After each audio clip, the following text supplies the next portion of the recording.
Vägi. Täna tahan ma rääkida väest.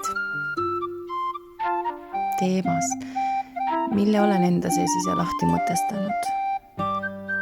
Läbi kogemuste, läbi kukkumiste ja läbi elu poolt antud pusletükkide. Ja see ei ole teema jällegi, mis kuulub vaidlemisele. Sest iga inimese vägi räägib oma isikliku sünnilugu. Loeb vaid see, kas sinu tõde kannab sind sellel teel, kus sa parasjagu oled. Ja tõde muutub, sest inimene muutub, elu muudab, kogemused muudavad. Aga võib-olla leiab keegi siit mõne puudu oleva pusletüki iseenda jaoks. Ja sellepärast ei tahagi ma seda kõike ainult enda sisse hoida. Aga mis siis on vägi? Milline on vägi? Vaata korraks enda elu. Vaata, millel on sinu fookus. Tihti on selleks mured, kaotused, hirmud või valu. Näiteks inimene, kes saavutas elus palju. Raha, edu, võimalused. Aga muutus uhkeks ja kaotas lõpuks kõik. Võib-olla ka oma pere, sest ta unustas inimesed enda kõrval ja jäi taga ajama aina rohkemat. Ahnus. Ja alles siis, kui elu ta täiesti põhja viis, hakkas ta esimest korda päriselt iseenda sisse vaatama. Hakkas tunnistama oma vigu. Hakkas tegema tööd iseendaga. Ja mingil hetkel avastas ta, et temas on midagi muutunud. Ta avastas oma väe. Sest vägi ei toonud teda ainult välja pimedusest. Vägi juhatas ta tagasi iseenda sisse. Iseenda juurde. Kohta, kus inimene saab aru, et tal ei olegi vaja lõputult rohkem. Et piisab sellest, mis päriselt kannab. Rahust, armastusest, vabadusest, kohalolust.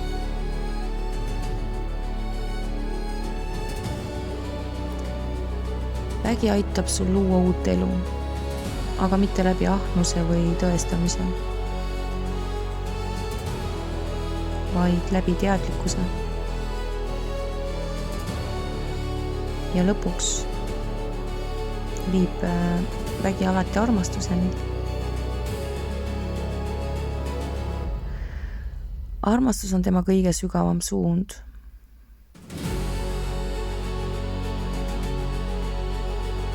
Minu jaoks räägib vägi veel seda, et kui sa oled temaga päriselt ühenduses, siis ta ei kao enam kunagi täielikult ära. Sest sa tunned ära iseenda.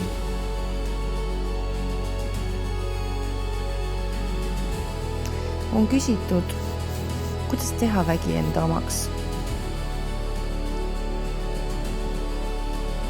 Aga vägi ei ole midagi, mida peab endale võtma. Vägi ju oled sina ise.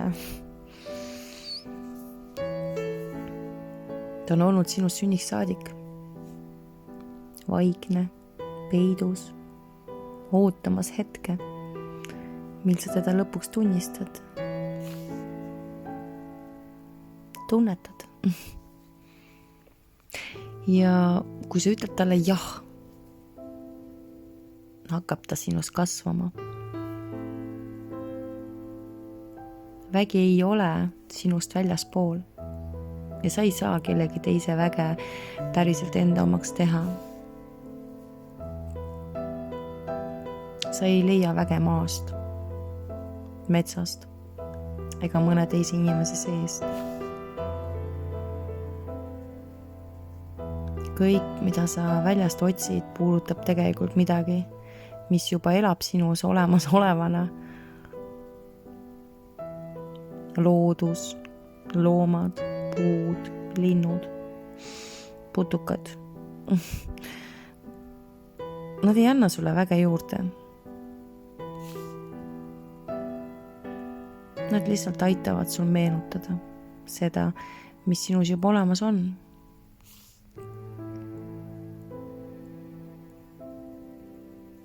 Ja seepärast tunneme me looduses rahu, ilu, kuuleme sõnumeid, sest me tunneme ära oma juured. Aga miks ma usun, et vägi on meis olemas juba algusest peale? Sest ilma selleta me ju ei eksisteeriks inimesena. Sul poleks iseloomu, sul poleks tundeid ja sul poleks igatsusi, emotsioone ega sisemist tunnetust.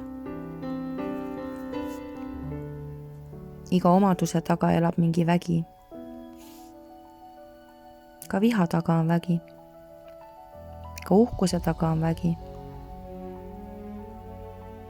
Ka kurbuse ja armukadeduse taga on vägi.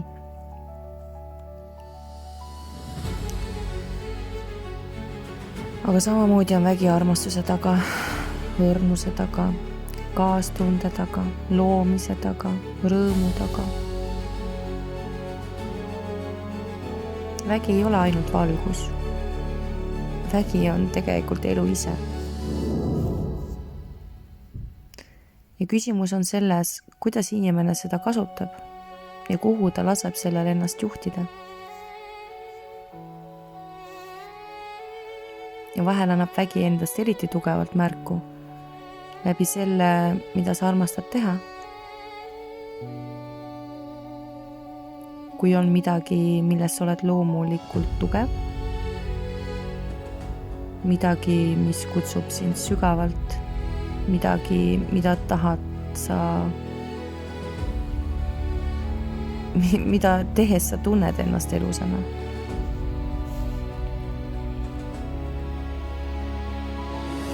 Siis võib-olla räägibki sinu vägi seal kõige valjemini.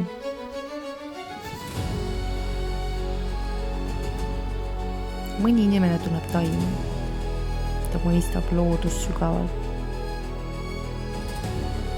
Ta tunnetab tugevalt. Isegi siis, kui ta ei oska seletada, kuidas. Mõni tunneb inimesi. Mõni tervendab läbi puutuse. Mõni loob muusikat. Mõni tantsib nii, nagu hing räägiks läbi keha. Võib-olla ei ole see juhus. Võib-olla on need juured, mis elavad temas siiani edasi.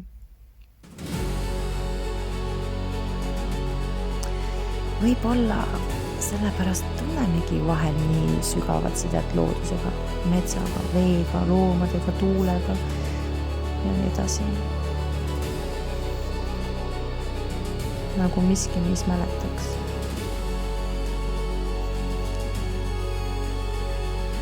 Sest inimene ei ole ju loodusest eraldi. Ta on ju osa kogu sellest samast loomisest.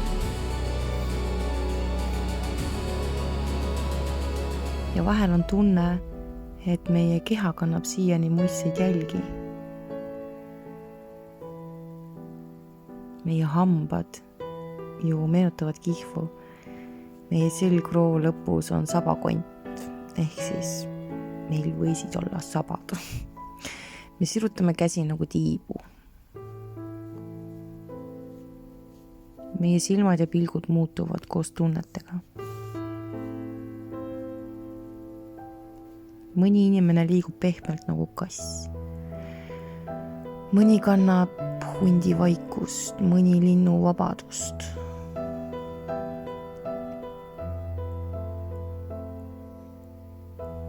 Ja võib-olla ei ole need ainult juhused.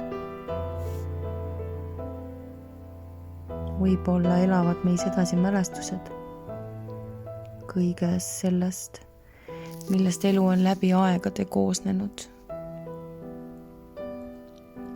Vahel räägib see läbi meie häälte, instinktide, tantsu või loomuse. Nagu elu ise meenutaks ennast meie kaudu.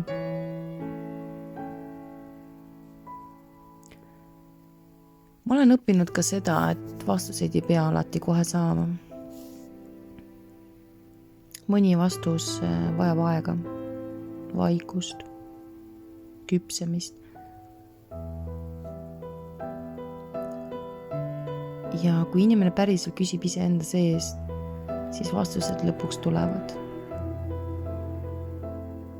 Ja kui küsida, kust vägi tuleb, siis mina tunnen, et vägi tuleb meie juurtest, meie esivanematest, kogu loodust kandvast elust. Mõtle korraks, kui palju inimesi elab sinus läbi sinu esivanemate. Või kui palju loomi, taimi, linde. Ja ka kui palju kogemusi, hirme, tarkus, instinkte ja mälu.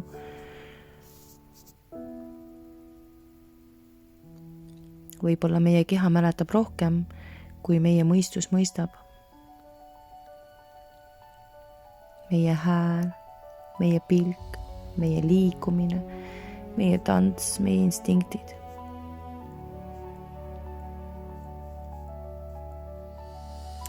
Vahel tundub, nagu räägiks elu ise läbi meie.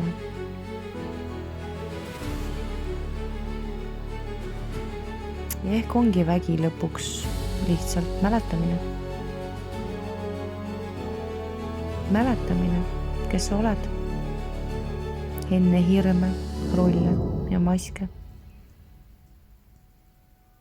Mäletamine, et kogu see vägi, mida oled otsinud väljas poolt, on kogu aeg vaikselt sinu sees olemas olnud.